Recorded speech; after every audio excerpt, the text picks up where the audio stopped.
अंजली दमाने यांचे धनंजय मुंडेंवरती पुन्हा गंभीर आरोप। मुंडेंनी कृषी सचिव व्ही राधा यांची भ्रष्टाचाराची फाईल गायब केल्याचा आरोप। सरकारी कर्मचाऱ्यांसाठी आनंदाची बातमी। गणेशोत्सवापूर्वी कर्मचाऱ्यांना पगार आणि निवृत्त कर्मचाऱ्यांना पेन्शन मिळणार। राज्य सरकारचा महत्त्वाचा निर्णय।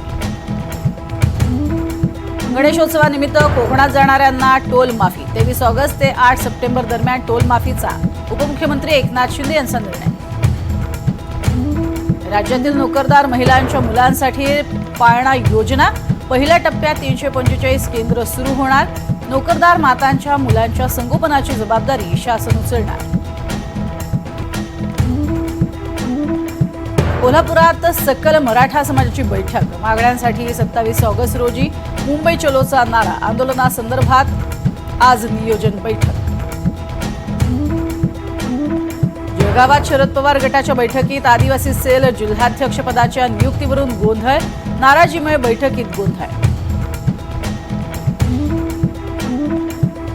ओबीसी नेते लक्ष्मण हाकेंचं माळी समाजाबाबत वादग्रस्त विधान। ओबीसींचं नेतृत्व माळी समाजाकडून धनगरांकडे जायला लागल्यानं माळ्यांच्या पोटात दुखायला लागलं। हाकेंच्या विधानानं वाद होण्याची शक्यता। पंतप्रधान नरेंद्र मोदी पश्चिम बंगाल आणि बिहारच्या दौऱ्यावर। मेट्रोसह हजारो कोटींच्या विकास कामांचं करणार उद्घाटन। मुंबई क्रिकेट असोसिएशनकडनं शरद पवार क्रिकेट म्युझियमचं आज लोकार्पण। वानखेडे मैदानावरती सोहळा। माजी दिग्गज क्रिकेटपटू सुनील गावस्कर, मंत्री आशिष शेलार राहणार उपस्थित।